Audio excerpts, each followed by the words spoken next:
그래서 앞에 잠깐 보시면 회계 때하고 좀 다른 게 세무는 조회가 없어서 이론 15개밖에 없습니다.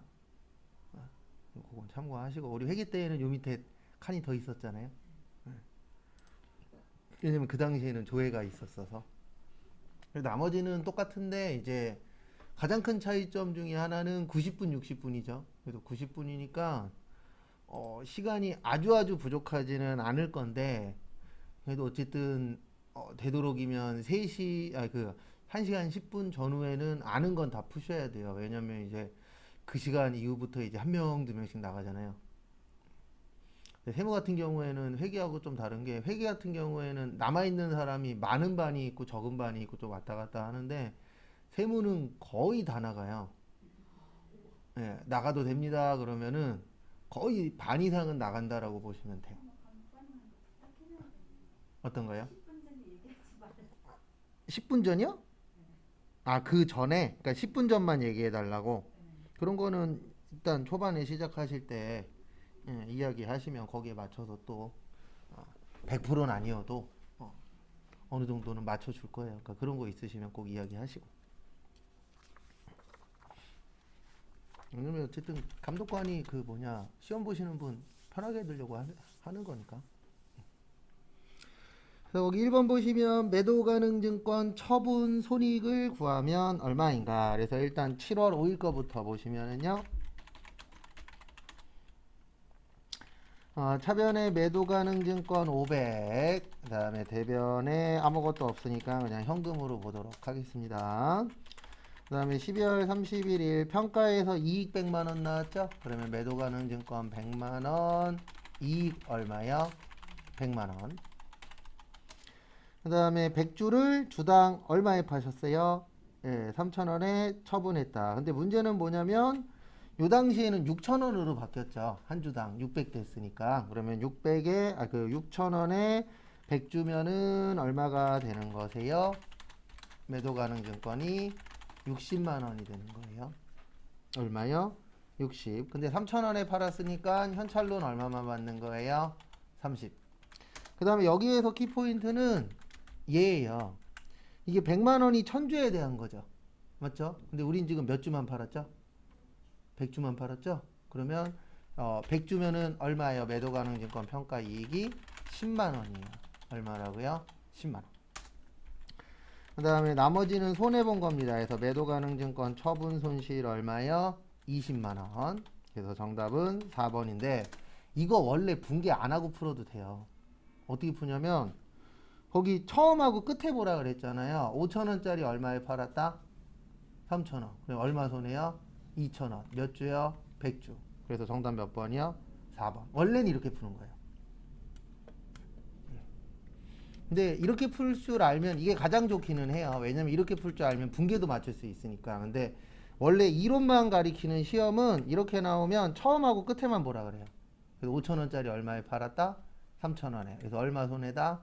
2,000원. 몇 주 팔았다? 100주. 그러면 얼마예요? 20만 원. 원래는 이렇게 푸는 게 정상이에요. 예. 근데 저희는 이렇게 풀면 또 안 되는 게 분계로도 나오잖아요.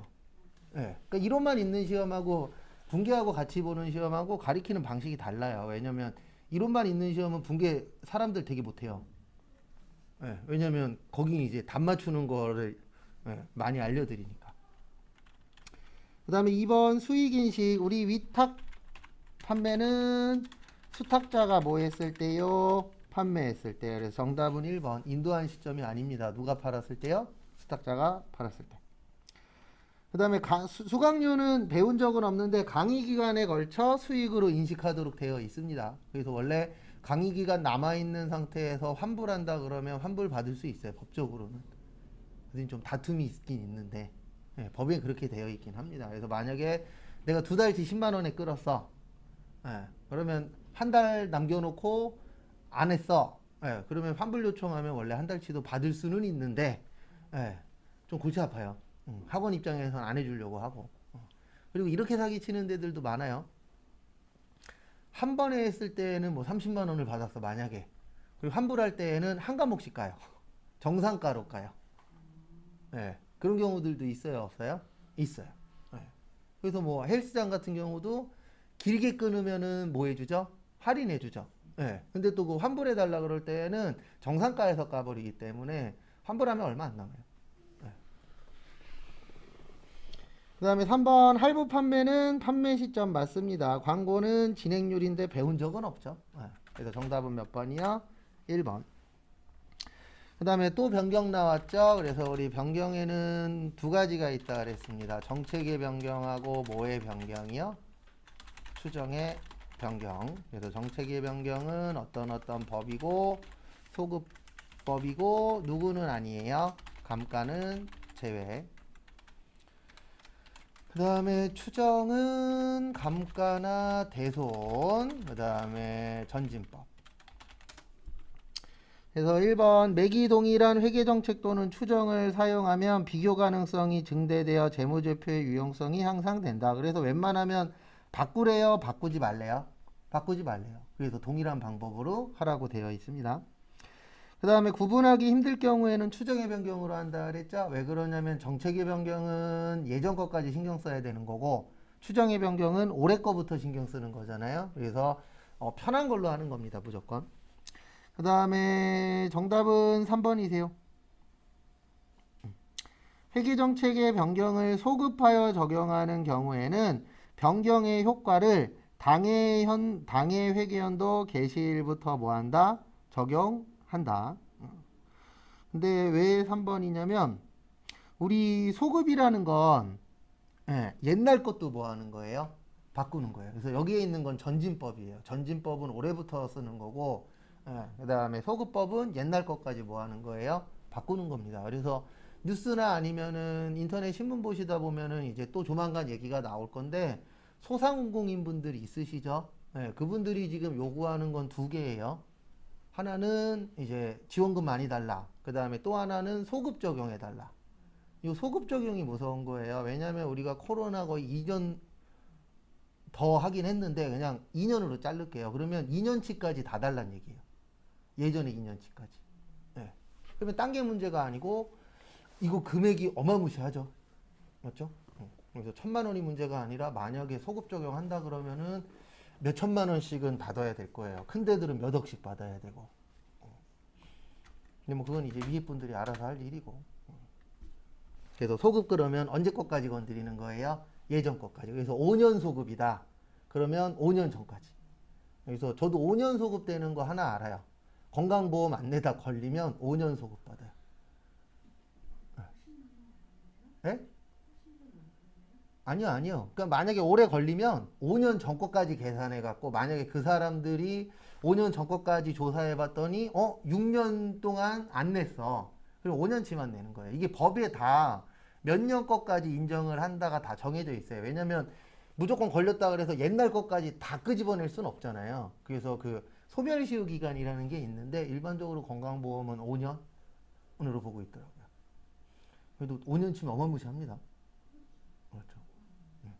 그래서 저 예전에 세무사 사무실 다닐 때 거래처가 걸렸어요. 옛날에는 안 했었거든요. 4대 보험. 안 하다가 걸렸어요. 폐업했잖아요. 그리고 다시 재기업했어요. 그렇대요. 그러니까 저희 세무사가 국세청 출신이었거든요. 그냥 미리 알아봤겠죠. 나오기 전이었어요. 조사는 나오기 전이었고 조사 나온다라는 거는 어쩔 수 없어요. 우리나라는 이게 어차피 이렇게 다 형성되어 있잖아요. 네트워크가. 그래갖고 연락이 온 거예요. 여기 걸렸다. 조사는 아직 안 나온 거예요. 뭐 어떻게 해야 되냐. 뭐 폐업하니까 해결되더라고요. 그래서 폐업하고 다른 사람 이름으로 똑같은 이름으로 해서 재기업. 근데 똑같은 이름으로는 못해요. 그러니까 똑같은 사장님으로는 못해요. 네, 그렇죠. 상호는 똑같고 위치도 똑같고 업종도 똑같은데 사장님은 갈아 껴야 돼요. 왜냐면 똑같은 사장님이면 이거는 걸려요. 가족도 문제가 될 수 있어요. 그래서 대부분 그럴 때는 이제 뭐를 안 치는 거예요? 바지 사장. 그렇죠. 그래서 바지 사장을 하나 구해다가 이름 바꿔갖고 다시 재기업. 그런 것들 많아요. 그래서 나중에 혹시 회사에서 업무 보시거나 아니면 사업체를 운영하는데 거래처가 갑자기 사장님이 바뀌거나 아니면 사업자 등록번호가 바뀌었어. 그러면 거의 돈 문제예요. 이게 돈 문제 때문에 누가 하면 더 유리하다. 아니면은 회사 자체가 아예 없어졌다가 다시 만들어져야 된다. 이런 케이스들이 간혹가다 있거든요. 근데 다 돈 문제예요. 하나부터 열까지. 저도 예전에 우리 거래처 중에서 저번에도 한번 설명드렸지만 중국집 야식 시켜 먹는데 중국집이었거든요. 예. 근데 어느 순간에 갑자기 사업자 등록번호가 바뀌어 있는 거예요. 사장님 이름하고 위치하고 상호는 똑같은데. 왜냐면 폐업하고 재개업하면 무조건 사업자 등록번호는 뭐예요? 바뀌어요. 그래서 나중에 한번 물어봤더니 세금 문제 때문에 아버지 세금 문제가 걸려 있어갖고 따님 이름으로 바꿨다고. 그런 케이스들도 있어요. 그 다음에 4번 정액법은 일정이죠. 그래서 1번 맞고요. 그 다음에 2번 내용연수 도중 기계설비의 사용을 중단할 경우 장래의 사용을 재개할 예정이라 하더라도 감가상각을 뭐한다? 중단한다. 정답은 2번이세요. 감가상각을 하라고 되어 있는데 예, 감가상각은 하는데 이거 왜 냈는지 모르겠어요. 예, 요때는 요걸로 처리하도록 되어 있어요. 영업 외비용. 왜냐면 이거 지금 현재 쓰지는 않잖아요. 예, 그래서 비용 처리는 하도록 되어 있어요. 왜냐면 다시 쓸 거니까. 그래서 비용 처리는 하라고 되어 있는데 우리 500번 때하고 몇 번 때만 쓰죠? 800번 때만 쓰죠. 근데 요런 특이사항에서는 900번 때 쓰라고 되어 있긴 해요. 근데 900번 때 없어요. 프로그램에. 왜냐면 실질적으로 이런 경우가 일반 회사는 있다 없다? 없죠. 한 번 쓰면 쭉 쓰는 거지 쓰다가 막 2, 3년 안 썼다가 다음에 쓰고 이거는 실질적으로 이론으로는 가능하지만 실무에서는 불가능하잖아요. 2, 3년 멈췄다가 다시 한다? 쉬워요? 어려워요? 어렵죠. 왜냐면 다시 굴러갈지 안 굴러갈지도 모르는 거고. 그래서 지금 둔촌주공 얘기 나오면 지금 난리 났잖아요. 저기 뭐지? 타워 크레인 있잖아요. 예. 위에서 이렇게 옮기는 거. 그거 지금 철수한다고 조만간. 그거 철수하면은 다시 하는데 6개월에서 1년 걸린대. 타워 크레인 만드는 데만. 예. 그래서 뭔가 다시 재시작한다라는 건 쉽지 않아요. 그래서 할 거면 꾸준히 하는 게 낫지 아니면 안 할 거면 아예 시작을 말고 이게 낫지 하다가 멈추고 그러면 본인도 힘들고 그게 실질적으로 가능해요 불가능해요? 불가능해지더라고요. 근데 이건 처음 얘기하는 거예요. 그 다음에 3번 새 건물을 신축하기 위하여 기존에 있는 건물 요거는 우리 여러 번 봤었죠? 네. 기존 건물 말고 거기 보시면 기존 건물의 철거 관련 비용에서 철거된 건물의 부산물을 판매하여 수취한 금액을 차감한 금액은 토지의 무슨 원가요? 취득원가. 그래서 우리 요건 몇 번 설명드렸잖아요. 건물이 있는 토지 취득 후 건물 철거 비용은 토지의 무슨 비용이요? 부대 비용. 근데 거기에 나온 건 뭐냐면 우리가 철거하다 보면은 그 안에서 고물상이나 이런 데 팔 수 있는 것들도 나와요. 뭐 철근이라던가 쇠라던가 이런 거 나오잖아요. 그런 거는 팔죠. 판 부분은 빼고 나머지가 부대 비용이 되는 거예요. 그 얘기예요. 거기에 있는 게. 네. 왜냐면 우리가 고물상이나 이런 데다 팔 수 있어요? 없어요? 있죠. 네. 그런 부분은 차감한다. 그 뜻입니다. 그 다음에 4번 유형자산의 감가상각인데요. 감가상각 나오면 요거 기억하세요. 감가상각 나오면 체계적이고 무슨 적이요? 합리적. 그래서 거기 합리적이라고 있잖아요. 그러니까 우리가 여기에서 말하는 체계적 합리적은 뭐냐면 정액법으로 갈 거냐 정률법으로 갈 거냐 이런 걸 정해야 되잖아요. 정액법의 특징은 매년 어떻죠? 똑같죠. 그래서 일반적으로 가장 많이 쓰는 게 정액법을 가장 많이 쓰는 게 건물이에요. 왜냐면 건물은 만약에 10년이야. 그럼 10년 동안 똑같잖아요. 일반적으로. 예, 이게 뭐 완전히 부서지지 않는 이상 똑같죠. 예, 거기가 뭐 10년 후라 그래갖고 뭐 없어지는 것도 아니고. 그 다음에 정률법 같은 경우에는 초기에는 많이 잡고 가면 갈수록 줄어들잖아요. 그래서 대부분 정률법은 저쪽이에요. 기계 관련된 거. 뭐 컴퓨터, 냉장고, 에어컨, TV 이런 것들은 대부분 다 무슨 법이에요? 정률법이에요. 기계장치도 그렇고. 왜 그러냐면 새 거가 일을 많이 하잖아요. 잘 되잖아요. 근데 시간이 지나면 지날수록 고장도 나고 말도 안 듣고 예. 꺼져야 되는데 안 꺼지고 켜져야 되는데 안 켜지고 이런 경우들이 있어요? 없어요? 있죠. 그래서 그런 것들은 이제 정률법을 쓰도록 되어 있어요. 왜냐하면 초반에는 일을 잘해. 근데 가면 갈수록 일을 못할 수밖에 없죠. 왜냐하면 오래되면 오래될수록 잔고장들이 늘어나니까.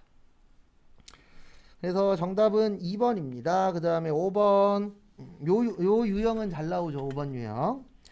그래서 거기 보시면 도착지 인도 조건으로 매입한 미착 상품 아직 도착했으니까 아니에요.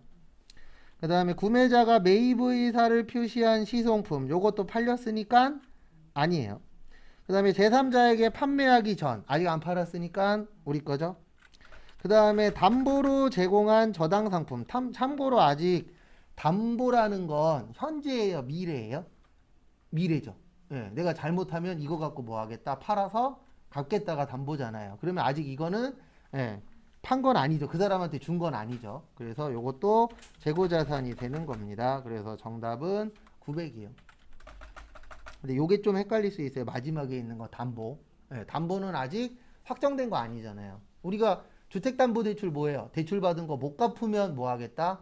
이 집 팔아서 갚겠다가 주택담보대출이잖아요. 그러면 담보로 잡혔다 그래서 남의 거 아니죠. 아직은 누구 거예요?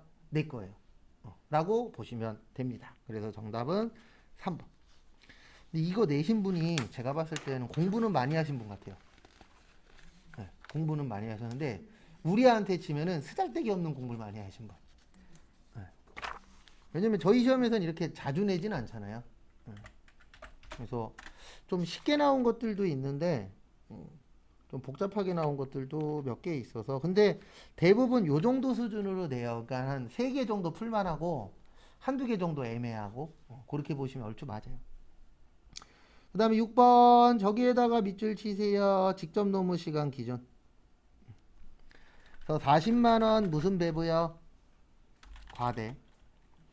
그 다음에 시간당 얼마래요? 35,000원. 그 다음에 실제 얼마예요? 100만원. 그러면 우리 과대의 뜻이 뭐라 그랬죠? 뭐하다? 많다. 누구보다 많다? 실제보다 많다. 그러면 140. 이게 뭐가 되는 거예요? 예정. 그 다음에 나누기 얼마야? 35,000. 그래서 140 나누기 35,000 하시면 40원 나와요. 그래서 정답 몇 번이요? 3번. 그래서 어저께 푸는 게 조금은 도움이 될 거예요. 안 하는 것보다는 한 번이라도 해보는 게 낫기는 해요. 그 다음에 7번. 요것도 시험 보기 전에 한 번씩은 꼭 연습해보고 들어가세요. 왜냐면 세무 같은 경우에는 단계배분법까지도 되거든요. 상호배분법도 예전에 한 번인가 두 번 정도 나온 적이 있긴 있는데 계산까지는 아니고 공식까지 만드는 게 나온 적이 있긴 있어요. 근데 거의 보면은 직접 아니면 뭐가 많이 나와요? 단계가. 근데 이건 알고 계십시오. 이거 몇 회예요? 100회예요. 여러분들 몇 회예요? 102회예요. 그러면 나올 확률은 적긴 합니다. 네. 꼭 패스는 하지 마시고 네. 확률 싸움이에요. 확률적으로 낮은 거지 네, 나올 수는 있는데 확률적으로 뭐 한 거예요? 좀 떨어지는 거죠. 그렇죠. 확률적으로는 단계가 나올 확률이 더 높죠. 정확하십니다.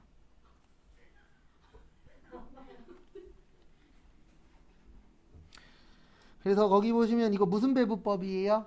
직접 배분법이에요. 그래서 보조부문의 제조간접비를 배분 후 절단 물어봤죠. 그래서 설비가 현재 30 곱하기 원래는 500대 400대 600인데 500은 없는 거죠. 그러면 1000분의 400 그냥 전 다 구할 거예요. 그래서 얼마 나오냐면 12만원이 조립 그 다음에 30만원 곱하기 1000분의 600 그래서 얼마예요? 18만원. 여기가 절단. 그 다음에 25만원 곱하기 원래는 1100대 300대 200인데 보조는 없는 거죠. 그래서 얼마가 되는 거세요? 500분의 300. 그래서 15만원. 요게 조립. 그 다음에 25만원 곱하기 300분의 몇이요? 200. 그러면 얼마 나와요? 10만원. 300이 아니고 500. 500분의 200. 그래서 여기가 절단. 거기 보시면 원래 절단이 90만원 있었죠? 그 다음에 18만원 받았고 10만원 받았죠? 그래서 118만원. 정답 몇 번이요? 4번. 아니 전 그냥 해드린 거예요. 네. 그러면 절단만 하시면 되죠. 왜냐면 시험 때는 또 이거 두 개 다 구하라고도 할 수도 있으니까. 네. 시험 때에는 구하라는 것만 구하시면 돼요. 근데 저는 이제 그냥 일부러 그거까지 구해 드린 거예요. 왜냐면 A로 나올지 B로 나올지 모르잖아요. 그래서 시험 때에는 저 T자만 그리지 기초제공품 직접 재료비 안 써요. 바빠 죽겠는데 그거 언제 써요? 단기총 제조원가 이런 것도 안 쓰고.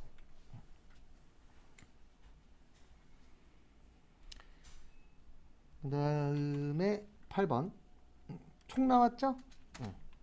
그래서 이런 거 나오면은 연습 때는 다 써드리잖아요. 저도 시험장 가면 그냥 T자만 그리고 숫자만 써요. 왜냐면 쓰는 것도 시간 걸리니까. 근데 헷갈리시는 분은 적으시고.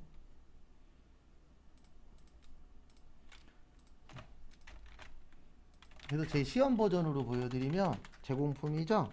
기초 제공품 얼마예요? 3만원. 기말 얼마예요? 만원. 그 다음에 제품 기초 얼마예요? 5만원. 매출 원가 55. 기말 얼마예요? 4만원. 그러면 여기는 54만원. 그러면 여기도 54. 차변 대변 어때야 된다? 같아야 된다. 52만원. 정답 몇 번이요? 2번. 근데 이제 설명드릴 때에는 여기에다가 기초제공품, 단기총, 제조원가, 그 다음에 단기제품, 제조원가, 기말제공품, 그 다음에 여기도 기초제품, 그 다음에 단기제품 뭐요? 제조원가, 그 다음에 팔리면 매출원가, 그 다음에 남으면 무슨 제품이요? 기말제품. 됐습니까? 그래서 가끔씩 얘기하시는 분들이 있어요. 한 1년에 한두 번씩 그거 말고 이게 더 편한데요? 저도 알아요. 네. 근데 그렇게 안 보여드리는 이유는 그건 이제 시험장에서 그렇게 푸시면 되는 거고 연습할 때는 항상 포괄적으로 보는 수밖에 없어요. 왜냐면 시험장 가서 뭐가 나올지 알면 참 좋을 텐데 누가 좀 알려주지 좀 그런 건 또 안 가르쳐 주더라고요. 그 다음에 9번 보시면 종합원가 계산인데 저기에다 밑줄 치세요. 기말 제공품의 원가. 원가 흐름은 무슨 법으로 하래요? 선입 선출법. 그래서 선입 선출법에 균등 발생이에요. 그러면 균등이면은 퍼센트 뭐 하셔야 돼요? 곱해야 되죠. 그 부분 참고하시고. 그래서 거기 보시면 말 몇 개예요? 5,000? 5,500. 5,500에 몇 프로요? 50%. 그러면 2,750. 그래서 말 곱하기 완 있어요, 없어요? 없죠. 그러면 완을 또 구해야죠. 제공품 뭘로요? 수량으로. 그래서 기초 제공품. 그 다음에 단기총 제조 단기 착수량. 그 다음에 완성품 수량. 그 다음에 기말 제공품 공손품 수량. 그래서 기초 몇 개예요? 7,800. 그 다음에 45,000. 그 다음에 기말이 몇 개예요? 5,500. 아이고 왜 또 여기 들어가냐? 그래서 우리 요거는 기억하셔야 되죠. 차변과 대변 어때야 된다? 같아야 된다. 7,800에 45,000에서 5,500 빼면 몇 개예요? 47,300개 나오나요? 이거 맞죠? 7,800에 45,000. 그 다음에 5,500 하면 47,300. 그래서 말 곱하기 완 몇 개예요? 그러면 47,300. 그 다음에 말 2,750. 그 다음에 초는 몇 개죠? 네, 초가 7,500개의 반이니까 3,000 몇 개요? 900개. 그 다음에 말 한 말 초당 161만 5,250원이라고 거기 적혀 있죠. 그래서 보시면 47300, 2750, 3900 하면 46150. 그 다음에 1615, 250 나누기 46 150 그다음에 곱하기 2750 하면은 얼마 나와요? 96,250원. 정답 몇 번이요? 2번. 그러니까 요거는 공식 다 쓰는 거예요. 그래서 한 번 더 설명을 드리면 우리 완성품 환산량 물어보면 뭐만 구하면 된다고요? 분모. 그 다음에 단위당 원가라고 나오면 분모하고 뭐요? 분자. 그 다음에 기말제공품 물어보면 공식 다 쓰는 거.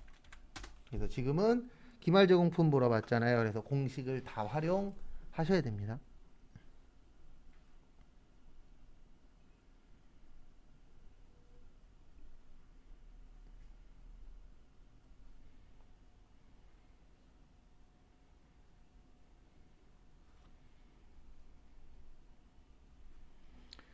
그 다음에 10번까지 하고 그 다음에 중간 신호 확인 좀 할게요.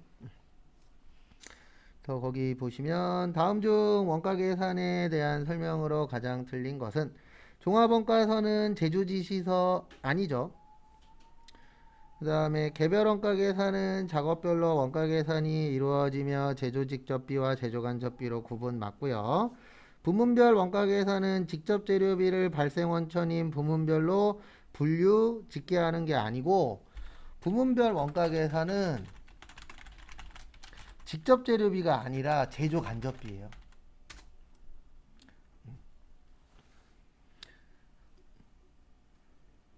그래서 우리 아까 저기 7번에 직접 배분법 있잖아요. 이게 부문별 원가잖아요. 부문별 원가 계산할 때 직접비를 나눠주는 거예요? 간접비를 나눠주는 거예요?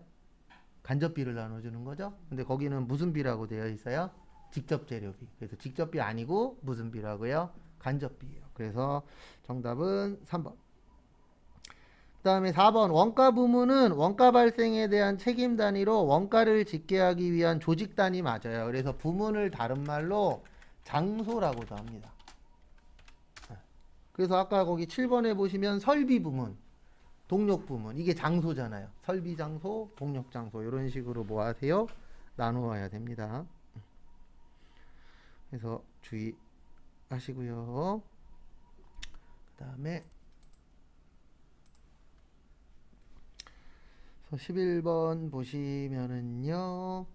다음 중 소득세법상 소득공제 및 세액공제와 관련된 설명으로 가장 틀린 것은 복권 당첨금만 있을 때는 기본공제 대상자에 대해서는 기본공제를 적용받을 수 없다. 정답은 1번입니다. 왜냐하면 복권 당첨금은 뭐라 그랬죠? 복권 당첨금하고 대표적으로 저희 시험에 나오는 건 일용직 이런 분들은 무슨 과세요? 분리과세. 그래서 원천징수로 과세가 종결된다. 그래서 이분들은 얼마가 나오든 소득이 있다 없다? 없다. 그러면 기본공제 적용받을 수 있어요. 왜냐면 기본공제가 이거예요. 나이하고 뭐요? 소득. 그래서 소득 없잖아요. 그러면 나이만 해당되면 공제 받을 수 있다 없다? 있다. 그래서 거기 일부러 100만 원이라고 나온 거예요. 왜냐면 우리 소득 외울 때 소득 금액 얼마였었죠? 100만 원이었죠? 근데 로또 당첨금이나 이런 것들은 넘어도 된다 안 된다? 된다. 그 다음에 2번 두 가지 한부모 공제와 부녀자 공제 둘 다 되면은 어느 쪽으로 가는 거라고요? 네, 한부모로 가는 겁니다. 그 부분 주의하시고 그 다음에 3번 총급여가 500만 원인 근로소득만 있는 사람은 됩니다. 왜냐하면 500만 원까지 되잖아요. 그 다음에 4번 자녀세액공제는 기본공제 대상자에 해당하는 자녀 중에 몇 세 이상이요? 7세 이상. 그 다음에 20세 이하까지 된다라고 했었죠. 그래서 그 부분 참고해 주세요.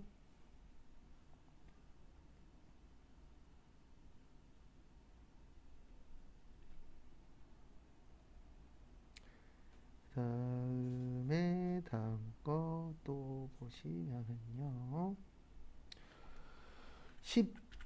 12번 보시면 다음 중 소득세법상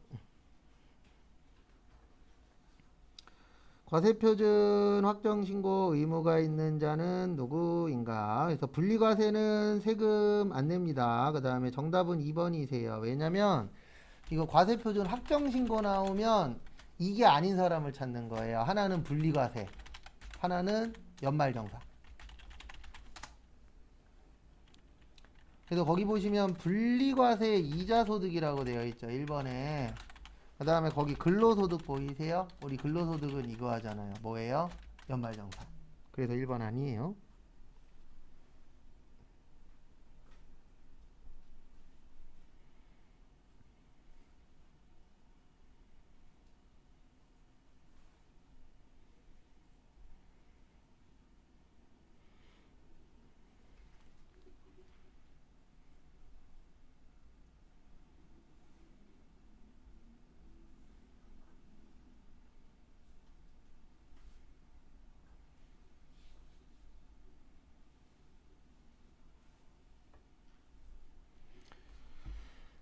그다음에 3번 공적연금과 퇴직소득이라고 있죠. 공적연금에다 이렇게 적어주세요. 연말정산. 이게 대표적으로 국민연금 이야기하는 거예요. 그 다음에 퇴직소득 있죠. 퇴직소득은 분리과세. 왜냐면 퇴직소득세 받고 나면 끝이라 그랬잖아요. 그 다음에 다음 거 보시면은요. 근로소득과 일용근로 있죠. 그래서 근로소득은 연말정산, 일용직은 무슨 과세요? 분리과세.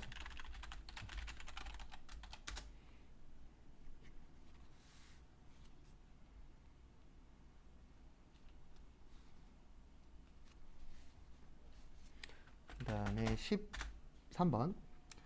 신용카드 등의 사용에 따른 세액공제에 대한 설명으로 옳지 않은 것은 우리 이거 외웠었습니다. 정답은 1번이세요. 우리 그 신용카드 세액공제라고 외운 적 있어요. 네, 그때 몇 프로로 외웠어요? 1.3%. 2.6%는 옛날 거예요. 지금은 몇 프로밖에 없어요? 1.3%. 그 다음에 1,000만 원 한도. 그 다음에 얘도 누구만 된다고요? 개인만. 그 다음에 2번 직전 연도에 공급대가의 합계액이 4,800만 원 미만인 간이과세자는 업종이 불문하고 세액공제를 적용받을 수 있습니다. 왜냐하면 우리 간이과세자 누구만 된다 그랬죠? 개인만 된다 그랬죠? 그 다음에 3번 사업장별 직전 연도 재화 또는 용역의 공급가액의 합계액이 10억 원을 초과하는 개인 사업자는 안 돼요. 왜 안 되냐면 10억 원 넘으면 많이 버시는 분, 적게 버시는 분? 많이 버시는 분. 많이 버시는 분한테는 혜택을 많이 줘요, 적게 줘요? 적게 줘요. 왜요? 일단 세법에서는 이렇게 보는 거예요. 많이 벌었으니까 많이 내도 남는 게 어떨 것이다? 많을 것이다. 이렇게 보는 거예요. 그 다음에 4번 연간공제 한도는 얼마까지라고요? 1,000만 원. 그래서 정답은 1번. 1.3%밖에 없습니다. 옛날엔 2.6% 있었어요. 그 다음에 다음 것도 보시면은요. 14번 공급시기. 이놈의 공급시기 웬만하면 나옵니다. 그래서 재화의 이동이 필요하지 않은 경우에는 이용 가능하게 되는 때 맞아요. 근데 일반적으로는 인도 기준입니다. 그 다음에 상품권을 현금으로 팔고 현물과 교환하는 경우에는 인도하는 때 맞죠? 그래서 상품권 주고 물건 주고받았을 때. 그 다음에 3번 저기에다 밑줄 치세요. 보세고요. 요건 배운 적 없어요. 보세구역 안에서 보세구역 밖에 국내에 재화를 공급하는 경우로서 재화의 수입에 해당할 때에는 재화가 실제로 반출된 날을 재화의 공급 시기로 본다라고 되어 있는데 수입 신고 수리일이에요. 수출할 때는 무슨 일이고요? 선적. 그러니까 이게 뭐냐면 보세구역이라고 해서 우리나라 땅이지만 우리나라 법 적용 안 되는 곳들이 있어요, 없어요? 있어요. 대표적인 곳이 대사관. 미국 대사관 안에서는 미국 법 쫓아가는 거예요. 그래서 우리 좋은 얘기는 아니지만 저기 어디지? 필리핀이나 이런 쪽에서 그 북한 분들 예, 뭐지? 망명할 때 어디로 뛰어 들어가요? 대사관으로 뛰어 들어가요. 왜냐면 대사관으로 들어가는 순간 그 나라 법을 적용 못 하도록 되어 있거든요. 그래서 그 보세구역 안에서 바깥으로 나오면 수입이 돼 버리고요. 보세구역 바깥에서 안으로 들어가면 뭐가 돼 버리는 거예요? 수출이 돼 버려요. 왜냐면 아예 법 자체가 따로 이렇게 적용이 되기 때문에.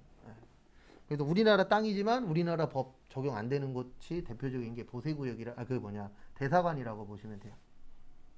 그래서 그럴 경우에는 이제 보세구역 안에서 바깥으로 나왔잖아요. 그러면 수입이 되는 거예요. 왜냐하면 보세구역 안은 외국으로 보는 거예요. 외국 땅으로. 법에서. 우리나라 땅이지만 실제는. 그러면 외국에서 우리나라로 들어왔는데 이거 어쨌든 적용을 시키려면은 내용이 있어야 되잖아요. 그래서 여기에서는 뭘로 본다고요? 수입 신고 수립. 배운 적은 없어요. 그 다음에 중간 지급 나오면 대가의 각 부분을 뭐 하기로 한대요? 받기로 한대. 그래서 이렇게 나오면 이렇게 푸는 수밖에 없어요. 1번, 2번, 4번이 맞아. 그러니까 몇 번이 틀린 거예요? 3번이야. 아니면 이것도 방법이에요. 1번, 2번, 4번은 보던 거야. 3번은 처음 보네. 네. 그것도 방법이에요. 진짜 찍는 방법 중에 하나가 1, 2, 3, 4를 읽었는데 1번은 처음 보는 거고 2, 3, 4번은 보던 거야. 그러면 1번이 답일 확률이 높고 네, 그런 식으로 찍는 것도 아주 나쁘진 않아요. 왜냐면 그냥 찍는 냅다 1, 2, 3, 4 아무거나 찍는 것보다는 그래도 조금 고민을 하면은 확률이 75에서 50으로 올라가거든요. 그래서 맞는 것을 찾으시오 나왔어요. 근데 세 개는 처음 보는 거고 하나는 보던 거야. 그러면 그놈이 답일 확률이 높아요. 네. 틀린 것을 찾으시오. 그러면은 세 개가 보던 거고 하나가 처음 보는 거야. 그게 답일 수도 있고. 너무 믿지 마십시오. 왜냐면 찍는 거 확률은 100이 아니잖아요. 항상 8, 90 정도밖에 안 되니까. 그 다음에 15번에 저기에다 밑줄 치세요. 잔존재와. 근데 이거 좀 안 냈으면 좋겠어요. 이거 이렇게 나오면 외워야 되는데. 우리 감가상각률이 있어요. 부가세 감가상각률은 이렇게 되어 있어요. 어떻게 되어 있냐면 토지가 아니라 건물 또는 구축물은 5%. 그 다음에 기타의 감가상각 자산은 25%인데 이거 어디 가시면 보실 수 있냐면요. 여기 잠깐 들어와 보세요. 부가가치 누르시고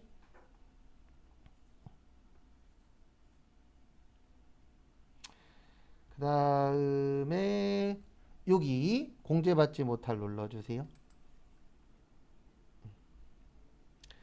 그 다음에 10월에서 12월 치세요. 그냥 뭐 요건 솔직히 큰 의미는 없어요. 그 다음에 여기 눌러주세요. 재계산. 여기가 감가상각 관련된 거거든요. 여기 1번 눌러보세요. 그러면 여기에 몇이라고 떠요? 5. 그게 요 뜻이에요. 몇 프로요? 5%. 그 다음에 여기 누르시고 2번 눌러보세요. 그러면 몇으로 바꿔요? 25. 솔직히 이거는 저희 시험에서는 찍으라고 준 거나 마찬가지예요.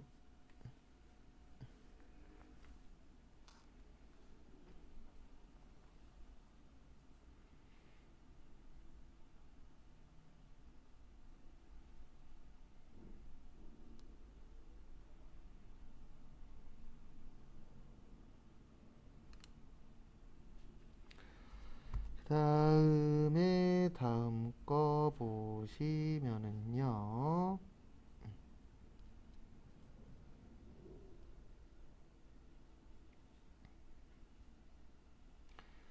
다음 거 보시면 그래서 거기 보시면 5,400만 원어치 있어요. 그래서 5천 아이고 여기가 아니지.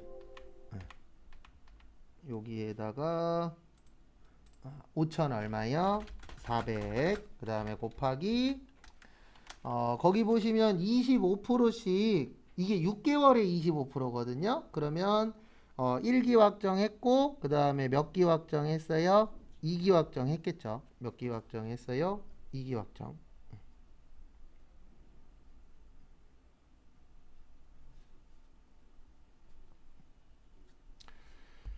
그 다음에 몇 기 확정이라고요?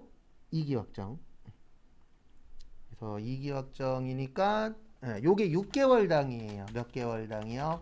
6개월. 그러면 1년 지났으니까 50% 해주셔야 돼요. 몇 프로요? 50%. 그래서 2,700이 됩니다.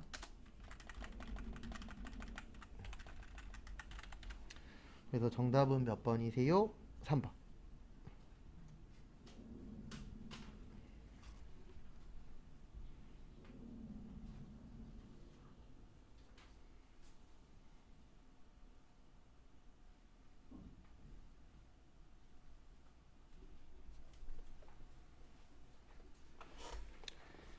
그 다음에 실무 시험.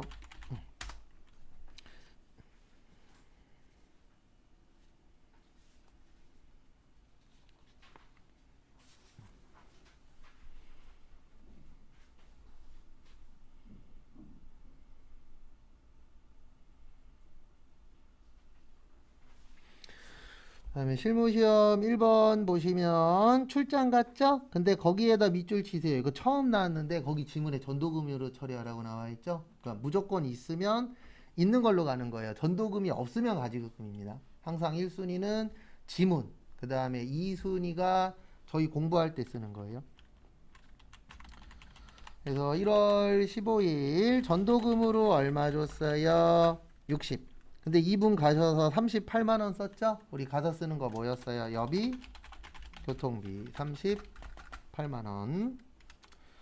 그 다음에 현금으로 얼마 드렸어요? 22만 원. 참고하시고.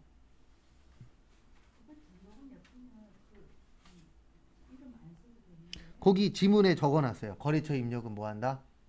생략한다. 이게 없으면 넣어버리시면 편한데 그런 문구가 있으면 그냥 넣지 마세요. 일부러 준 거예요. 왜냐면 여기 넣을까 말까 고민하는 사람들 많을까봐. 그 다음에 1월 30일 주식 발행했죠. 그래서 자본금이 2,000주에 만원이고 액면가액은 5,000원이니까 1,000만원이죠. 그 다음에 통장으로는 얼마 들어왔어요? 2천만.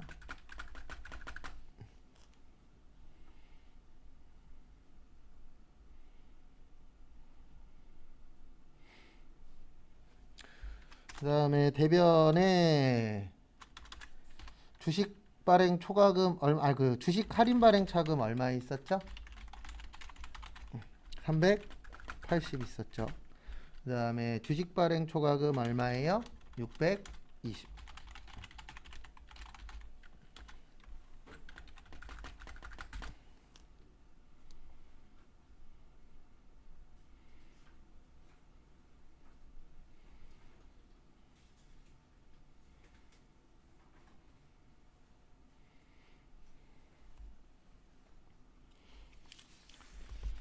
그 다음에 4월 5일 화물 트럭이죠. 근데 이런 건 괜찮죠, 나와도. 그래서 차량 뭐요?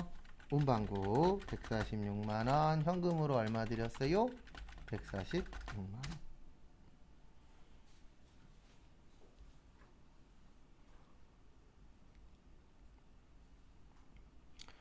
그 다음에 5월 15일 오랜만에 나왔죠, 월급 주는 거. 그래서 저기에다 밑줄 치세요. 두 번째 줄에 상여금. 그래서 상여금은 상여금 쓰시면 됩니다. 그래서 500번대 상여금 1000. 그 다음에 영업부는 800번대 뭐야? 상여금 500.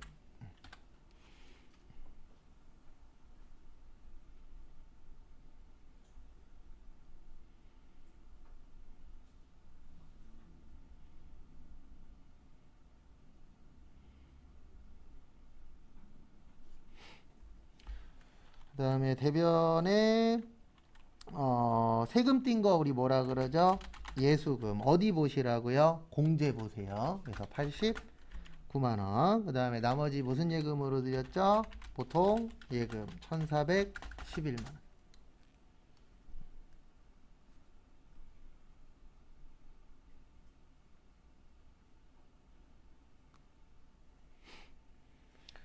그 다음에 10월 31일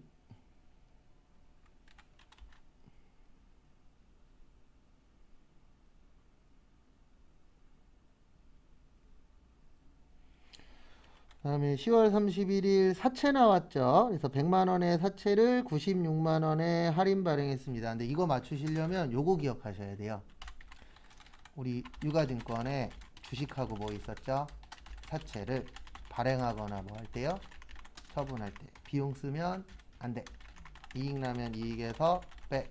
손해 나면 손해에다가 더해. 그래서 사채 100만원인데 얼마 받았죠? 96만원 받았죠? 근데 얼마 더 썼죠? 2만원 더 썼죠. 그래서 사채 할인 발행 차금 얼마요? 6만원.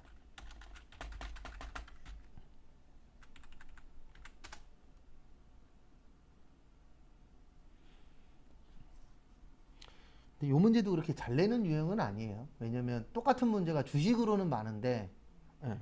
그 결과적으로는 최근에 문제 내려고 들어오신 분이 사채 때문에 한이 맺히셨는지 본인 공부하실 때 뭐를 많이 내고 있어요? 사채를 많이 내고 있죠. 근데 이 정도 사채는 좀 쉽게 나온 거고, 이거 꼬아버리면 제일 골치 아픈 게 저거예요. 주식도 그렇고 사채도 그렇고 1000주 샀는데 500주 팔았대. 우리 어저께 푼 거 있었잖아요, 하나. 그거 나오면 골치 아파요. 왜냐면 상계 처리할 때 그것도 주수로 또 나눠서 다 계산해야 되기 때문에, 비율 계산 다 해야 되기 때문에 그거 나오면은 솔직히 좀 못 푸시는 분들이 많아요. 안 나올 것 같아요. 제가 봐도. 예. 그렇죠. 100회 나왔으니까 좀 한 두세 번은 쉬셔야죠. 예. 근데 제가 봤을 때 그냥 그게 제일 편할 것 같아요. 사채 사랑하시는 분이 안 내셔, 그냥 뭐냐, 어, 시험 내시는 분에서 빠졌으면 좋겠어요. 솔직한 심정. 왜냐면 제 개인적인 생각은 전산세무 2급하고 전산에게 전산세무에 사채는 안 어울려요. 그렇죠. 그러니까 이 정도까지가 딱 마지노선이고, 여기에서 아까 제가 이야기 드린 주스 갖고 장난쳐 버리면 그거는 솔직히 저희 시험하고는 안 어울려요. 한 요 정도? 요 정도 수준이나 아니면 거기에서 이제 뭐 상계 처리 정도? 그 대신 전부 다. 예. 근데 여기서 주스로 나눠 버리면 100명 중에서 제가 봤을 때 50명도 못 맞출 거예요.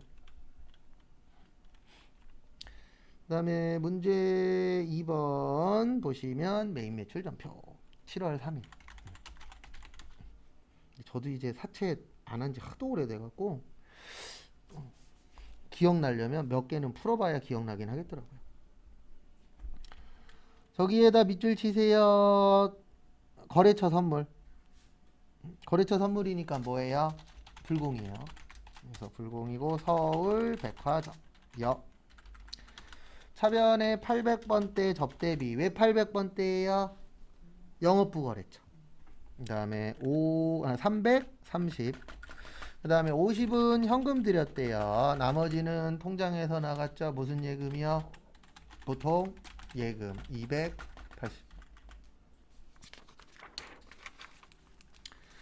그 다음에 7월 13일 오랜만에 나왔습니다. 감가상각 누계획 문제. 800에서 730 빼면 70. 근데 300에 팔았죠? 그러면 230만원 뭐야? 2. 내일 2분기 또 푸는데 오전반에서. 매출에 뭐야? 과세. 그 다음에 어디 갔냐? 영풍역. 대변에 기계장치 나갔죠? 얼마예요? 800. 그 다음에 감가상각 누계액 얼마예요? 730. 아이고 730이 아닌데 잠시만요. 어떤 거요? 감가상각비 계산은 생략한다가 뭐냐면 올해 거 계산하지 않는다는 거예요. 그냥 하시면 돼요. 하던 대로. 네. 그래서 이거 꼭 알고 시험장 가세요. 뭐냐면 지금 가로처럼 뭐뭐뭐뭐 한다라고 나왔죠. 근데 이게 내가 정확하게 기억이 안 나. 그러면 그냥 하던 대로 하라는 뜻이에요. 이 감가상각비 계산은 생략한다가 뭐냐면 지금 7월 13일까지 썼죠. 그러면 원래 1월 달부터 7월 달까지 계산을 해야 돼요. 네, 그걸 하지 말란 뜻이지 감가상각 누계액 붕괴를 하지 말아라. 그 뜻은 아니에요. 네. 그래서 이게 공부하면 할수록 종종 가로 때문에 틀려요. 네, 왜 그러냐면 헷갈리니까.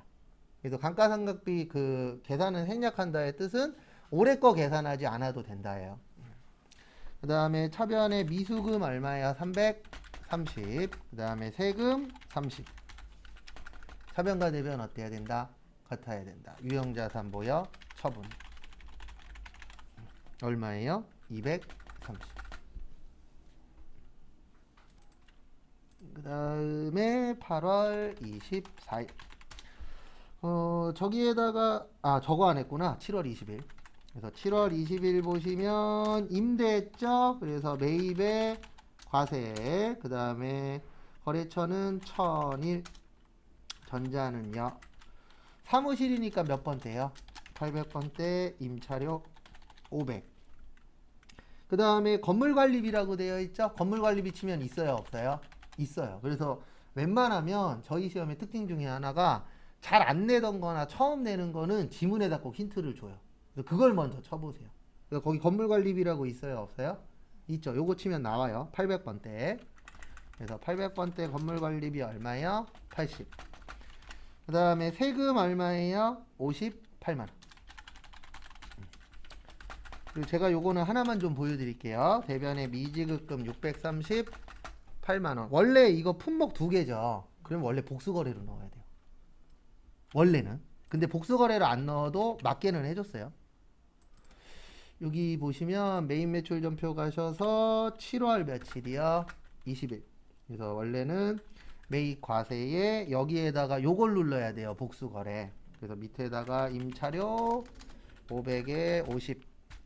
그 다음에 건물관리비 얼마요? 80.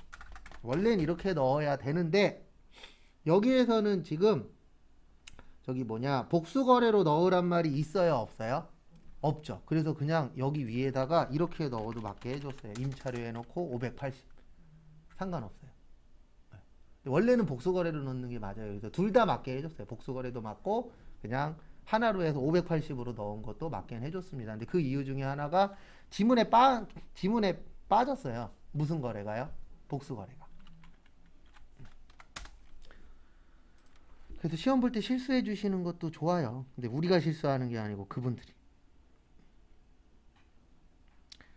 그 다음에 다음 거 보시면은요. 보시면 8월 24일 회계부의 업무 환경 개선 목적으로 사과 컴퓨터에서 컴퓨터를 385만원인데 카드로 결제했으니까 매입에 뭐요? 사과. 그 다음에 사과 컴퓨터. 전자는 상관없고 차변에 비품 350. 그 다음에 세금 얼마예요? 35만원. 카드로 했죠. 미지급금 385만원. 어디요? 황금 카드.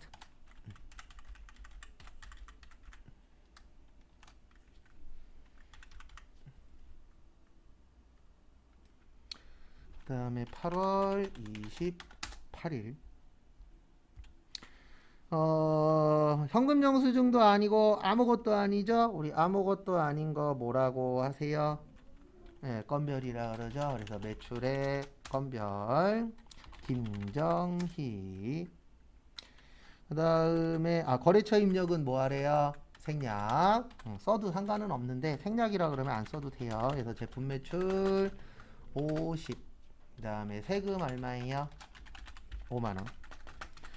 그 다음에 카드로 안 하고 뭘로 받았죠? 보통 예금. 그래서 보통 예금 얼마예요? 55만원. 그래서 아무것도 없는 걸 뭐라 그래요? 건별. 그 다음에 면건도 있어요. 면건은 면세 건별이에요. 면세인데 아무것도 없대. 그러면 그때는 뭐예요? 면건. 네? 건별이 무증빙이고요. 그러니까 건별은 과세의 무증빙이고, 네, 면건은 면세의 뭐예요? 무증빙. 그러니까 둘 다 무증빙은 무증빙인데 이제 면세와 관련되면 면건이라고 하고, 네, 과세와 관련되면 그냥 뭐라 그래요? 건별이라고 해요.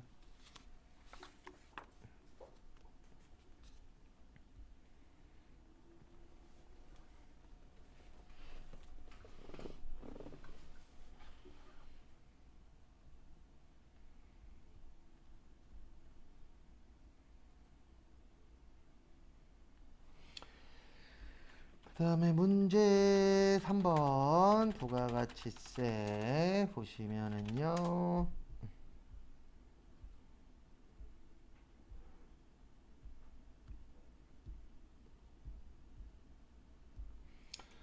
공제받지 못할 매입세액 명세서죠. 그래서 여기로 가시면 됩니다. 부가가치세에서 공제받지 못할 가시고, 그 다음에 공통 매입세액 공제받지 못할, 일단은 여기 가셔서 몇 월에서 몇 월이에요? 10월에서 12월. 2기 확정이니까. 그래서 일단 거기 보시면은요, 면세 사업 관련된 거 몇 매 있죠? 3매 있죠. 그래서 여기에다가 면세 사업 등 관련에다가 3매에 얼마요? 300. 요거를 일단 넣어 주시고요. 그 다음에 다음 거 보시면은요. 다음 거 보시면 요거 넣고 이제 정산으로 가는 거예요. 어디로요? 정산. 그래서 정산 누르시고 그 다음에 공급가액 기준하시고 그 다음에 아니요. 총공통 매입세액은 거기 나와 있죠. 얼마라고 나와 있죠? 550. 그리고 여기가 키포인트예요. 여기 총이라고 나오면 6개월치예요. 그래서 거기 보시면 총 공급 과세 사업 얼마예요? 3억 5천. 아, 총이죠? 아이고 죄송합니다. 과세 면세 합쳐야 돼요. 그래서 다 합쳐서 몇 억이요? 4억. 다 합쳐야 돼요. 여기 총은 6개월치에 과세 면세 합친 거예요. 그래서 3억 5천에 5천에서 몇 억이에요? 4억. 그 다음에 면세 공급가액은 얼마요? 5천. 그 다음에 기불공제 얼마예요? 18만 7,500원. 끝.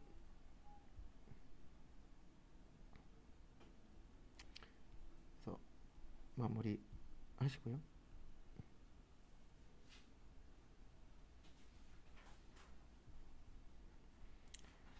그 다음에 다음 것도 보시면은요. 부가가치세 뭐요? 신고서에서 여기에서 키포인트는 총공급가액이라고 나오면 과세면세 합친 거예요. 그리고 정산 나오면 요걸 좀 기억을 해주셔야 됩니다. 6개월치에서 몇 개월치 빼는 거라고요? 3개월치. 그래서 몇 개월치 계산하는 거예요? 3개월치. 그래서 여기까지가 6개월치 계산하는 거예요. 여기까지가. 그 다음에 요 기불공제 매입세액이 몇 개월치예요? 3개월치예요. 그래서 6에서 3 빼면 몇이 된다? 3이 된다. 구조는 이렇게 돼 있어요. 근데 그나마 다행인 건 하나죠. 이거 몇 회예요? 100회죠? 이번 시험에 나올 확률은 많이 작아요. 네. 많이 작아요. 네. 근데 원래 얘 그렇게 자주 내는 편은 아니에요. 우리 많이 풀었잖아요. 근데 거기에서 이거 많이 봤어요? 아니죠. 제일 많이 나오는 건 부동산 임대공급가액 명세서. 그 다음에 저쪽 대손 쪽. 그 다음에 의제. 그 다음에 신용카드 중에서 저거 있었죠? 여기 명칭이 너무 길어서 요거 신용카드 매출 등 수령 명세서.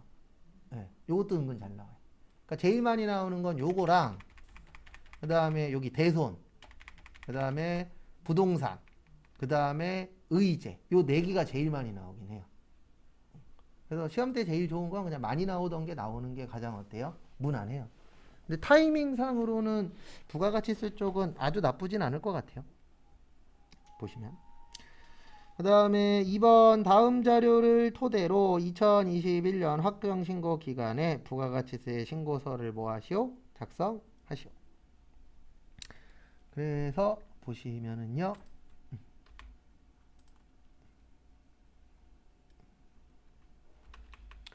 그 다음에 여기로 와주세요. 부가가치세 신고서. 몇 월에서 몇 월이에요? 4월에서 6월.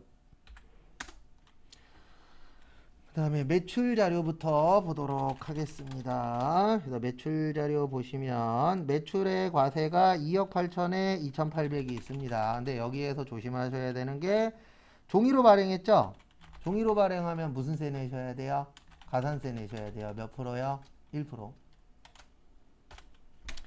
그 다음에 두 번째, 당사의 직원인 홍길동에게 경조사와 관련하여 연간 100만원 상당의 당사가 제조한 제품을 무상으로 뭐하였다? 제공하였다. 저기에다 밑줄 치세요. 경조사. 이게 제일 어렵습니다. 지금 나온 것 중에서는. 경조사 제품으로 얼마까지 된다 그랬죠? 네, 직원한테는 얼마까지 된다 그랬어요? 10만원. 근데 얼마 줬죠? 100만원 줬죠? 오바된 거에 대해서만 세금 내야 돼요. 네, 90만원에 대해서. 왜냐면 10만원까지는 뭐 하겠다? 인정을 해주겠다. 그래서 일단 1차적으로 얼마가 기억나야 돼요? 10만 원.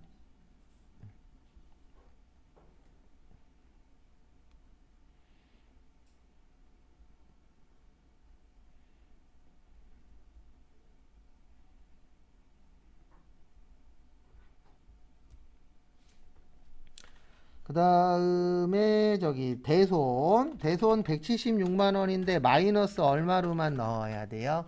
16만 원만 넣어야 되죠? 그래서 이렇게 넣으시면 됩니다.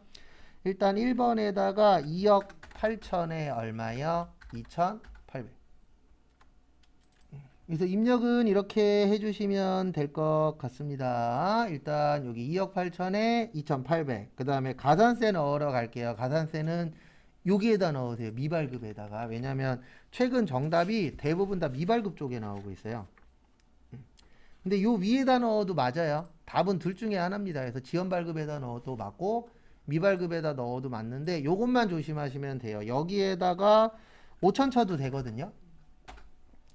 아니면 이 밑에다 치는데 밑에다 칠 땐 조심하셔야 될 게 하나 있어요. 여기는 2%예요. 그래서 밑에다 칠 때는 얼마로 바꿔주세요? 50으로. 그리고 헷갈려. 그럴 때는 이렇게 하는 거라 그랬습니다. 여기로 가는 거예요. 한국세무사회 어디요? 자격시험. 그러니까 답이 이건지 저건지 헷갈려. 뭔 또 한국대 세네갈이? 세네갈하고 뭐 하나 봐요. 그래서 여기로 가시는 거예요. 알림마다. 그 다음에 지금 이거 몇 회예요? 100회죠? 그래서 100회 치시고. 그 다음에 확정 답안. 여기 가셔서 보시면 세무 이거 3-2번 미발급에다 넣어도 정답으로 인정합니다. 그러니까 둘 다 상관없다라는 뜻이에요. 왜냐면 이게 답이 왔다 갔다 해요. 어떤 답지에는 여기가 맞다라고 되어 있고 어떤 답지는 여기가 맞다라고 되어 있고 본인들이 이미 그렇게 만들어 놨기 때문에 이럴 경우엔 둘 다 정답이 됩니다. 근데 위에 거가 좀 더 편하긴 하니까. 왜냐면 자동으로 1% 되잖아요. 그 다음에 보시면 여기 건별에다가 얼마만 넣어야 돼요? 90만 원만. 그 다음에 대손에다가 마이너스 얼마요? 16만 원.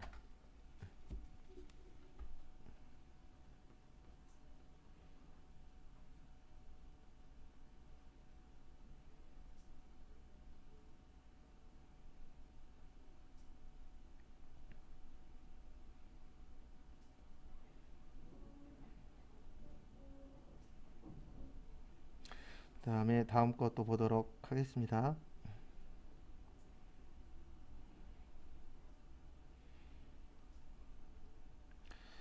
그 다음에 이제 매입 자료.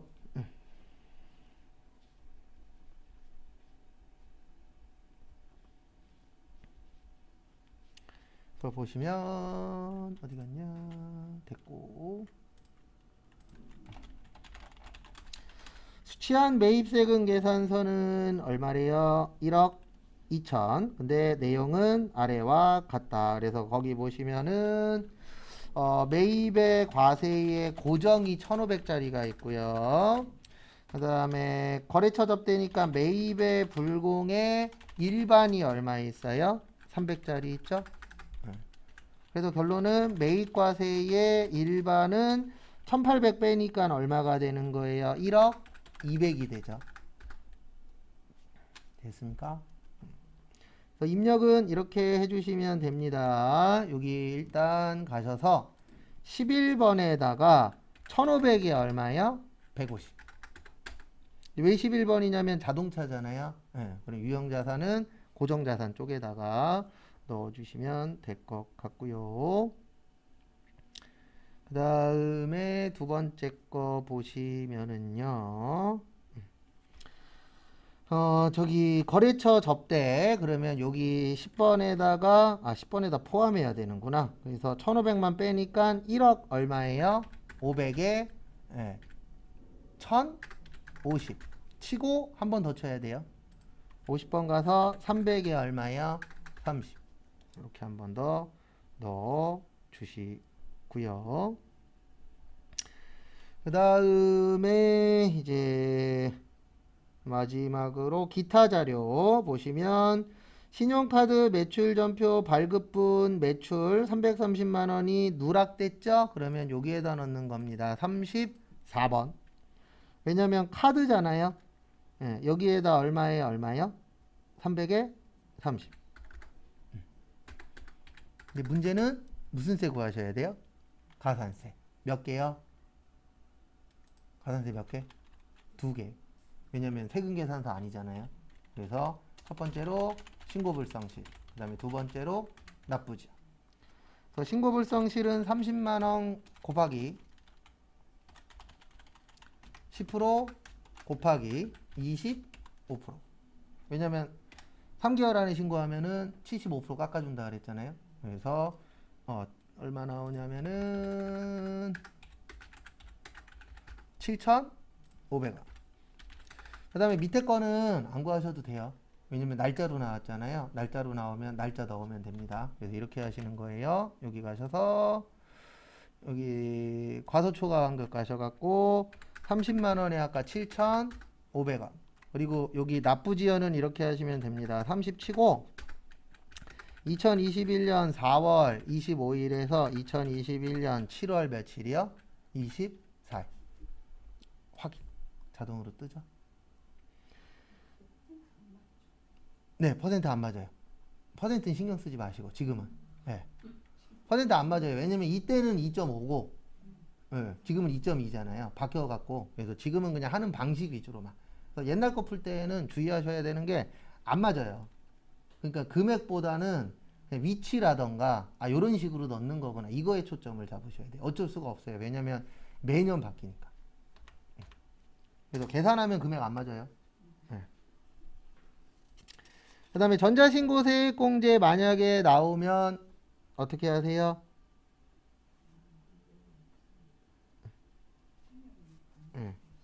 전자신고세액공제 나오면 10,000원. 근데 지금은 뭐 한다? 생략한다.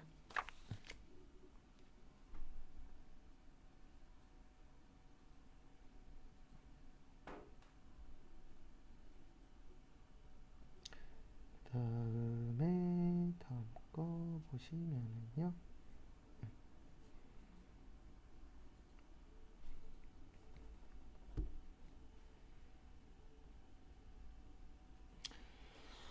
문제 몇 번이요? 4번 보시면은 결산 1번 20만 달러의 원래는 얼마였어요? 1,200원. 그래서 원래는 2억 4천이었죠? 근데 20만 달러 곱하기 1,050원. 좀 이렇게 좀 내질 많지. 암산이 안 되잖아요. 그러면 2억 1,000. 결론은 얼마 떨어졌어요? 3,000. 그래서 차변의 외화장기 차입금. 왜 또 영어야? 3,000. 그 다음에 뉴욕. 그 다음에 대변의 외화환산 이익. 얼마요? 3,000. 결산하고 잠깐 쉴게요. 그 다음에 2번 보시면은요. 아래 차입금 관련 자료를 이용하여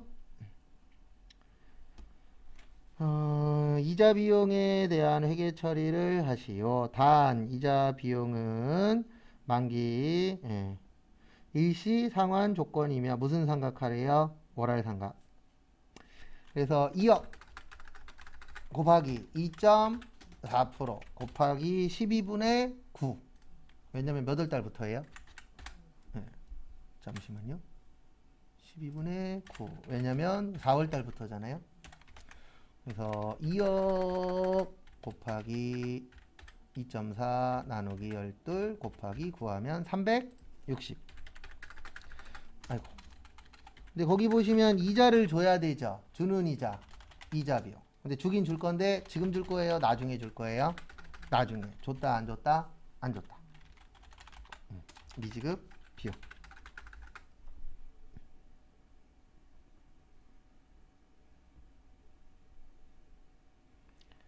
다음 것도 보시면은요. 3번.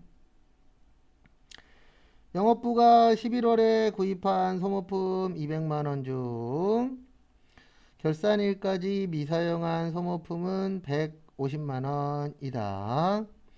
그 다음에 당사는 소모품 구입 시 자산으로 뭐하였다? 회계 처리하였다. 자산 처리했으면은 소모품이죠. 그래서 대변의 소모품. 그 다음에 반대는 소모품 B라고 했었죠. 그래서 소모품 B. 그 다음에 금액 구하셔야 되는데요. 금액 구하실 때 주의하셔야 되는 점이 하나 있습니다. 헷갈리시면 요렇게라도 꼭 하세요. 어떻게 하시냐면은 우리 그 뭐시기냐 저거 증가시킨다 감소시킨다 감소. 자산부채 자본이면 올해 거, 수익 비용이면 내년 거. 지금은 올해 걸로 봐야 되죠. 그러면은 200만원 중에서 150만원 안 썼대요. 그러면 올해 얼마치 쓴 거예요? 50. 그래서 답은 얼마요? 50. 나쁜 문제예요. 이렇게 주면. 왜냐면 200 쓸 거냐, 150 쓸 거냐, 50 쓸 거냐 고민해야 되잖아요. 그러니까 항상 금액은 몇 개만 주셔야 돼요? 하나만. 그럼 그냥 그놈 쓰면 되잖아요. 맞든 틀리든. 왜냐면 하나밖에 없으니까.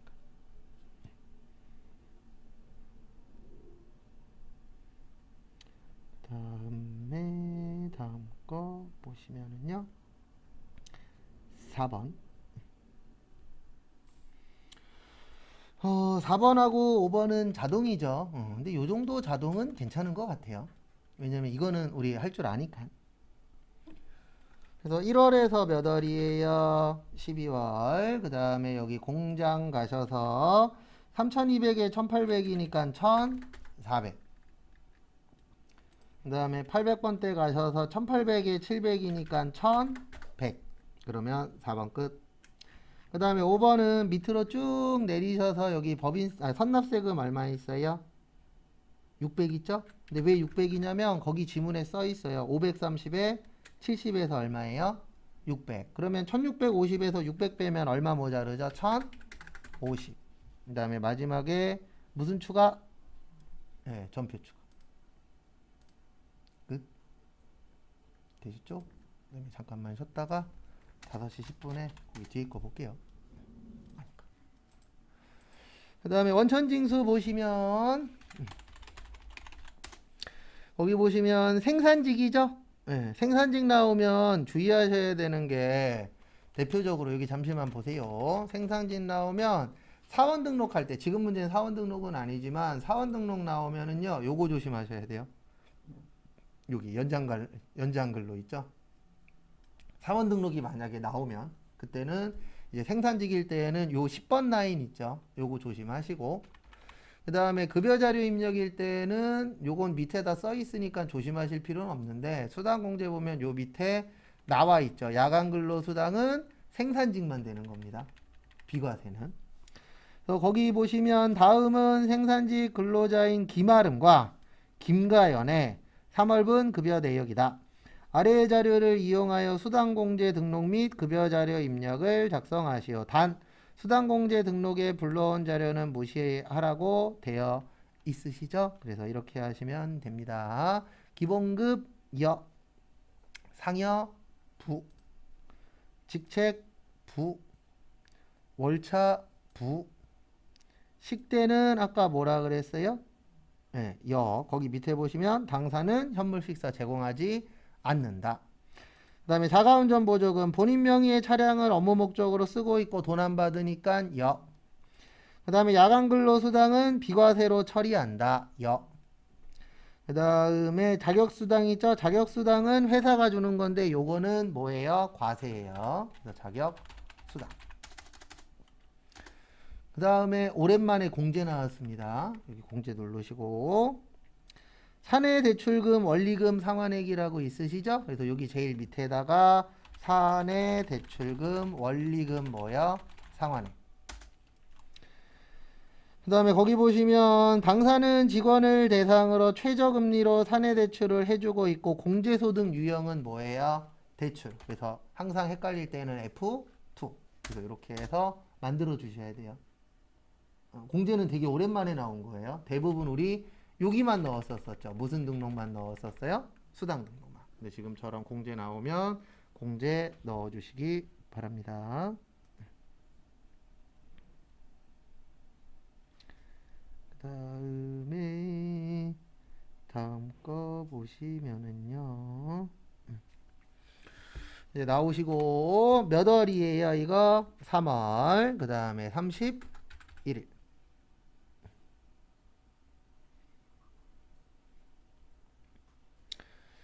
그 다음에 김아름님 보시면은요 220에 식대 10에 자가운전 20에 야간 20에 자격 15. 그 다음에 연금 85,500원에 건강보험 63,460원 장기요양 7,300 고용보험 24,400원 사내대출 35,8,500 20원에 45910 4590. 그 다음에 김가연씨 190에 식대 10에 자가운전 20에 야간근로 20 자격수당은 없고 소득 국민연금이 63460 아니다 85500.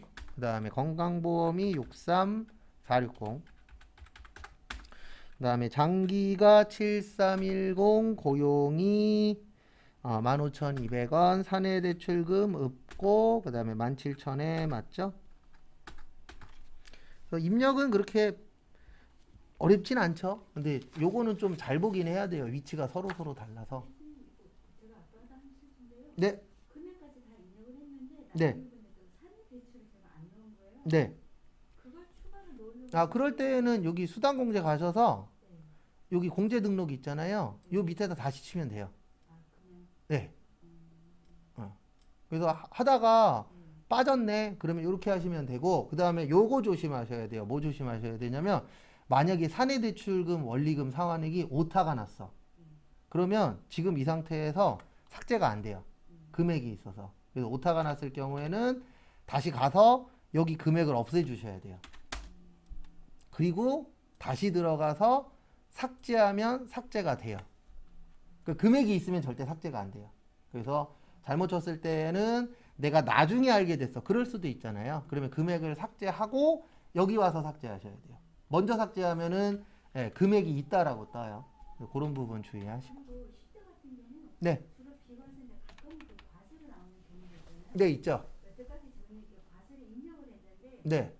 그 입력을 하지 말고 비과세 되어있는 걸 그냥 과세로 돌리면 안 되나요? 안 돌아가요. 그건 안 되는 네. 그러니까 지금 이야기하신 게 이거거든요. 그렇게 되면 참 편한데 여기 누르면 돼요. 여기 눌렀더니 과세가 안 뜨죠. 네, 이건 못 바꿔요. 금액이 없으면 금액이 있든 없든 안 바뀌어요. 이거는 고정이라 안 바뀌고 여기 잠깐 봐보세요. 아까 우리 자격수당 넣었죠. 여기 눌렀더니 과세 비과세 뜨죠. 이거는 우리가 바꿀 수 있는 거고 얘는 눌렀더니 떠요 안 떠요? 안 떠요. 그럼 얘는 고정시켜 버린 거예요. 그래서 아까 이야기하신 방법으로 할 수가 없어요. 이건 시스템 문제라 그래요. 딴 거 문제가 아니고. 그래서 금액이 있든 없든 처음에 기본적으로 있는 비과세는 못 고치게 되어 있어요. 그래서 아까 이야기하신 것처럼 식대가 과세일 때는 요걸 꼭 부로 만들고 밑에다가 뭐 하셔야 돼요? 과세로 별도 입력. 저도 그럼 참 좋을 것 같은데. 그렇게 쉬운 걸 알고 저거 때문에 그래요. 대부분 못 고치게 막아놓은 건 이게 다른 거랑 뭔가가 연동되어 있는 거예요. 그래서 우리가 생각했을 때는 그냥 과세만 비과세로 바꾸면 되지 않아? 이렇게 생각할 수 있는데 시스템적으로 뭔가 문제가 있는 거예요. 그래서 이걸 바꾸게 되면은 문제가 생기니까 아예 못 바꾸도록 막아놓은 거라고 보시면 돼요. 그게 가장 편해요. 이게 왜 그럴까 그러면 또 골치 아프니까. 근데 그게 대부분 보면은 시스템적인 문제라고 보시는 게 가장 쉽더라고요. 그 다음에 다음 것도 보시면은요. 이제 연말정산 해야죠. 다음은 연말정산을 위한 박세무에 생계를 같이 하는 부양가족의 국세청 자료와 기타 증빙 자료이다. 아래 자료를 이용하여 연말정산 추가 자료 입력 메뉴에 부양가족 탭을 수정하고 그다음에 연금저축 등 탭, 연말정산 입력 탭을 작성하시오. 그다음에 세부담 최소화를 가정한다. 그래서 이렇게 해주시면 될 것 같습니다. 여기 보시면은요, 연말정산 들어오시고요. 그다음에 103번 치시고 일단 어디로 가세요? 부양가족. 그래서 박세무 본인은 되어 있고요. 그 다음에 배우자 김영호님. 그리고 이분 3천만 원 넘었으니까 부녀자 공제 안 됩니다. 부녀자 기준은 얼마라고요? 3천이에요. 그래서 5,600이니까 부녀자는 안 하셔도 된다. 그 다음에 이제 다음 거 보시면은요. 여기 김영호님 있으시죠? 예, 요 분은 배우자 돼요, 안 돼요? 돼요. 왜냐면 기타 소득은, 그 복권 당첨금은 금액이 나와도 신경 쓸 거 없다라 그랬죠. 그래서 배우자 됩니다. 그 다음에 다음 거 보시면 부친 올해 돌아가셨죠? 예. 근데 돌아가셨어도 공제가 됩니다. 당해연도는. 그래서 요분은 예, 여기에서 근데 저기 보시면 만 몇 세라고 되어 있죠? 69세. 근데 여기는 70세로 떴지? 그래 그냥 70세로 맞춰서 할게요. 예. 그래서 60세 이상의 70세니까 경로 우대. 그리고 이분 뭐예요? 장애인. 그래서 장애인까지. 그리고 여기는 장애인으로 해도 상관없어요. 이 앞에는 60세 이상이든 장애인이든 둘 다 맞게 해줍니다. 경로 우대는 70세부터고 그 다음에 장애인 하라고 되어 있으니까 장애인 해주시고요. 그 다음에 김관우 몇 세 이하야? 20세 이하. 다른 거 되는 건 없죠? 왜냐면 자녀는 몇 세부터? 7세부터니까. 여기까지 이상하신 거? 없으시면 넘어갑니다. 그 다음에 거기 밑에 보시면 보험료부터 또 하나하나씩 보도록 하겠습니다. 그래서 보험료 보시면 보장성 되고요. 자동차도 돼요. 그래서 얼마 넣으시면 돼요? 160. 근데 어차피 100만 원까지기는 합니다. 근데 한도 계산은 컴퓨터가 알아서 할 거예요. 그 다음에 다음 거 보시면은요. 의료비 박세일님 보시면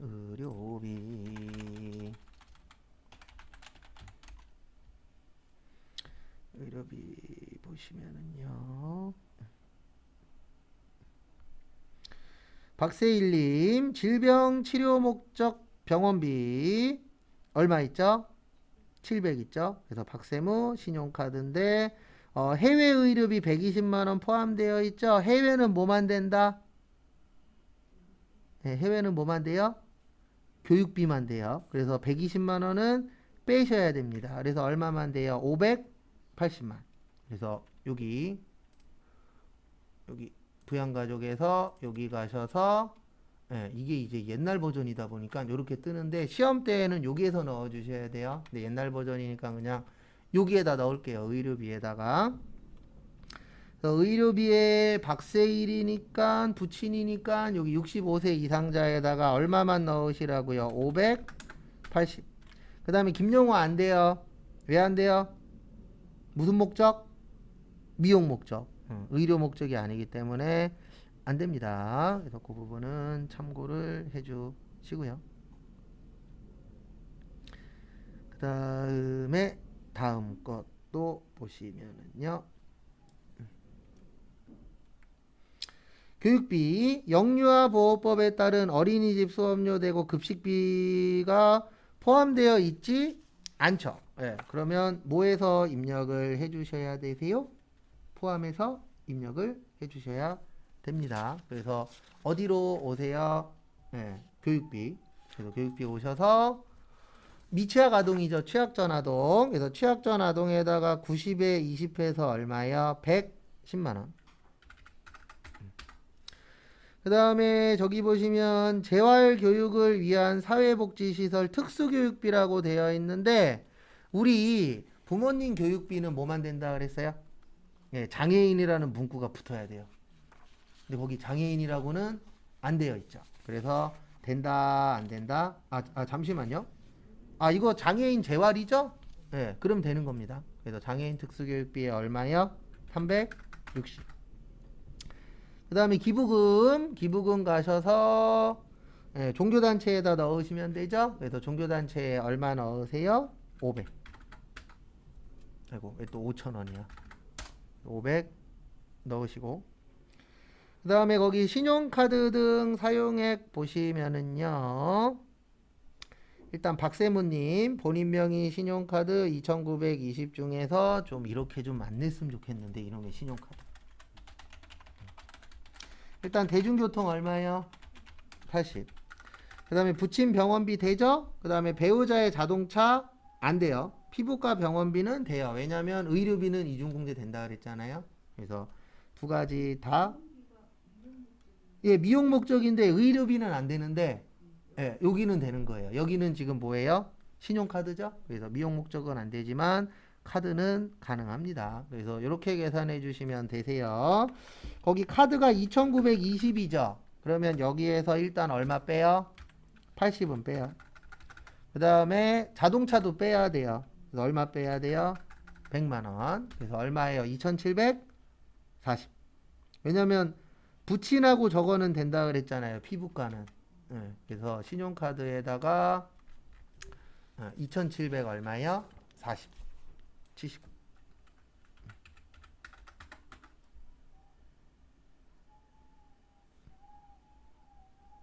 근데 잠시만요. 또 하나 뺄게. 저거 안 뺐구나. 죄송합니다. 대중교통 안 뺐죠? 대중교통 얼마 있었어요? 80. 그래서 2,660이 맞아요. 그러니까 제가 좀 정리를 해드리면 거기 지금 얼마 있냐면은 저기 2,920 있잖아요. 여기에서 80만 원 빼고 잠시만요. 뭔가 계산이 이상한데? 아까 게 맞죠? 네, 2,742. 네, 맞아요. 아이고. 네, 여기에서 80에서 얼마 빼요? 100. 네, 그래서 2,740이 맞아요. 여기에다가 얼마 넣어주세요? 2,740 넣고 그 다음에 대중교통 얼마 있었어요? 대중교통 얼마 있었죠? 80 있었죠? 네, 대중교통 80. 근데 저기 잠시만요. 의료비 잠깐 봐주시겠어요? 해외 의료비 얼마 있죠? 해외 의료비 120 있죠? 이것도 빼야 돼요. 왜냐면 해외는 누구만 된다 그랬어요? 해외는 누구만? 교육비만.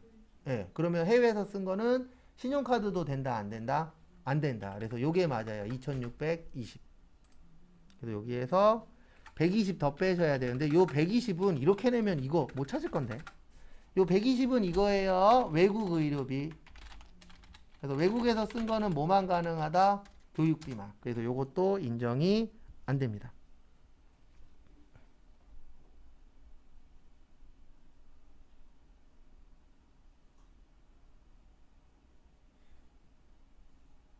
아마 이거 많이 틀렸을 거예요. 신용카드. 왜냐면 그 위에 거랑 밑에 거랑 비교를 하면서 해야 되는데 이게 생각보다 어때요? 복잡하죠. 그 다음에 이제 어디로 가시냐면은요. 여기로 와주세요. 이제 여기 보시면 대중교통까지 넣었죠. 그 다음에 현금 영수증 얼마예요? 217만 원이에요. 현금 영수증 217이고 그 다음에 전통시장 얼마예요? 20. 그 다음에 연금저축 퇴직연금 있잖아요. 여기는 요렇게 외워주세요. 여기 연금저축 등 1번, 연금저축 등 2번, 월세 주택임차 있으시죠? 요 세 가지는 본인만 돼요. 근데 아무 말 없으면 본인 겁니다. 그래서 연금저축 등 가셔서 일단 퇴직연금 먼저 넣을게요. 그래서 퇴직연금에 F2 무슨 은행이요? 우리은행. 그 다음에 계좌번호는 2222-1111. 그 다음에 납입금액은 200. 근데 전 이렇게 나오는 게 더 헷갈리던데. 그냥 뭐뭐뭐 다시 뭐뭐 다시 뭐뭐뭐뭐뭐 이게 편하더라고요. 그 다음에 연금저축 가셔서 또 F2 삼성, 화재, 해상, 보험. 그 다음에 1111122 아닌데 1111122 4개 4개죠? 그 다음에 납입 금액은 얼마야? 420 끝. 여기에서 조심하셔야 되는 건 요거 있죠. 신용카드 왜 120 빼는지 2620이에요. 그래서 왜 2620인지 이해하셔야 됩니다. 근데 이렇게 나오면 제가 봤을 때 여기에서 어려운 거는 신용카드 쪽이에요.